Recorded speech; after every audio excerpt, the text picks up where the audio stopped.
Bem-vindos a esta nossa análise. Hoje vamos mergulhar de cabeça numa metodologia académica que é, honestamente, uma autêntica revolução. Estamos a falar do currículo funcional do professor Lou Brown. Basicamente, isto vira a educação especial do avesso. Pegamos num sistema que historicamente segregava as pessoas e transformamo-lo num caminho real e palpável para a autonomia.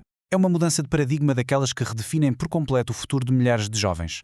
Para percebermos a urgência disto, temos de olhar para a dura realidade dos anos 1970. Os estudos de acompanhamento da época mostraram algo assustador. A educação especial segregada estava a falhar redondamente. Em vez de preparar estes jovens para a integração e para terem qualidade de vida, estava, na verdade, a empurrá-los diretamente para o isolamento em instituições. O que estava e está em jogo aqui é, literalmente, a diferença entre uma vida de dependência total e uma verdadeira autonomia. E para percebermos bem como o currículo funcional resolve este problema profundo, vamos organizar a nossa exploração em 5 pontos rápidos. Primeiro, a mudança para a inclusão. Segundo, vamos definir a quem se destina. Terceiro, os princípios da educação funcional. Depois, as 5 fases de implementação e, por fim, a educação como um direito fundamental. Vamos então arrancar com o nosso primeiro ponto, a mudança para a inclusão e como passamos da segregação para a autonomia.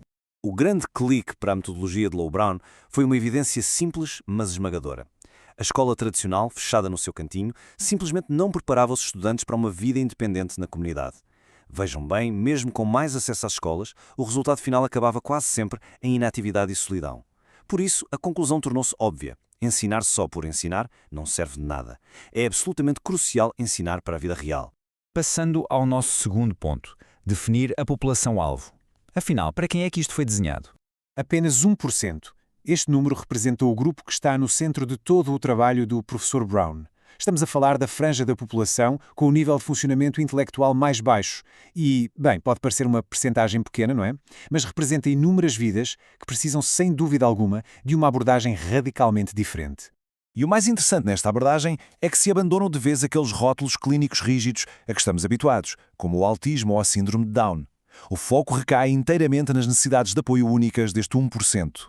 Ou seja, em vez de olharmos para um diagnóstico num papel frio, olhamos diretamente para o indivíduo e para as barreiras concretas que ele enfrenta no dia-a-dia para aprender.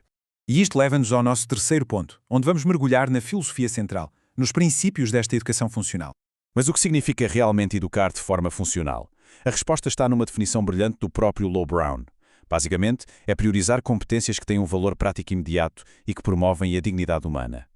Pensa nisto. Se um aluno não aprender a vestir-se, a comer de forma autónoma ou a deslocar-se sozinho, alguém vai ter de fazer isso por ele, para o resto da vida. Portanto, o objetivo máximo da educação aqui tem de ser libertar, emancipar e nunca perpetuar a dependência. Ora, esta é talvez uma das ideias mais transformadoras que vamos ver hoje. Esqueçam aqueles modelos que infantilizam adolescentes com livros de colorir, muitas vezes com a desculpa de treinar a tal motricidade fina. Uma verdadeira inclusão exige atividades adequadas à idade cronológica. Um jovem de 14 anos não tem de estar a pintar desenhos infantis, ele tem de estar a ouvir a música da sua geração, a conviver na cantina da escola com os colegas ou a aprender a usar um telemóvel. É uma diferença abismal. E se compararmos a abordagem tradicional com a funcional, o caso a favor da segunda torna-se irrefutável. A tradição isola estes jovens em escolas especiais, muitas vezes longe de casa. A abordagem funcional, por sua vez, defende com unhas e dentes a presença na escola regular do bairro, lado a lado com vizinhos e irmãos.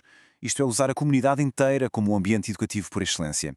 E é exatamente isso que vai preparar o caminho para um futuro trabalho remunerado e para uma vida social digna.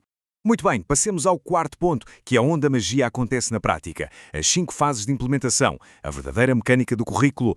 A base desta metodologia apoia-se em 5 ambientes completamente naturais onde a pessoa vive: a casa, a escola, a comunidade, o lazer e, mais tarde, o local de trabalho. O que este currículo faz é, no fundo, deitar abaixo as 4 paredes da sala de aula e transformar a vida inteira do aluno num espaço de educação contínua. Para organizar isto tudo, há um roteiro prático dividido em 5 fases muito claras. Começamos por delinear os ambientes de vida gerais, depois vamos ao detalhe, os chamados subambientes. Na terceira fase, selecionam-se as atividades funcionais propriamente ditas. A seguir, definimos as competências exatas exigidas para essas atividades e, finalmente, planeia-se o ensino passo a passo. É como montar um puzzle gigante da vida de alguém. É crucial perceber que a seleção destas atividades tem de crescer com o estudante. Aos 10 anos, a prioridade pode ser aprender a pôr a mesa em casa, mas aos 12 já deve ser usar o self-service da cantina. Aos 14, imaginem, treinar o uso de escadas rolantes no centro comercial, até que, aos 16, já se possa começar atividades pedagógicas numa oficina local. Por exemplo, o foco está sempre a caminhar em direção a uma vida adulta e ativa na comunidade. E quando chegamos à derradeira fase, a do planeamento do ensino, temos de responder a questões fundamentais. Onde ensinar?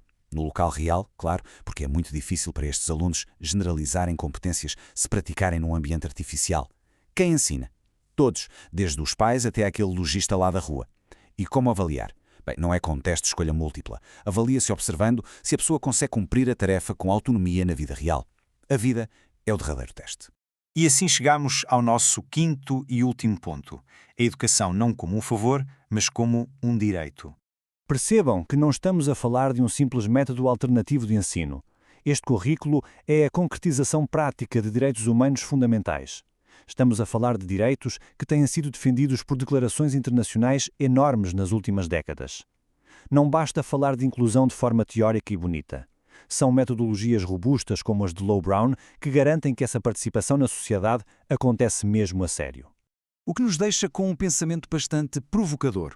Se este currículo funcional exige que o supermercado, os autocarros e a oficina sirvam de escola, então a inclusão deixa de ser apenas uma responsabilidade dos professores. Passa a ser uma missão de todos nós. A grande questão que fica a pairar é mesmo esta. Estará a nossa própria comunidade, o nosso próprio bairro, realmente preparado para ser a verdadeira sala de aula de todos e de cada um dos alunos?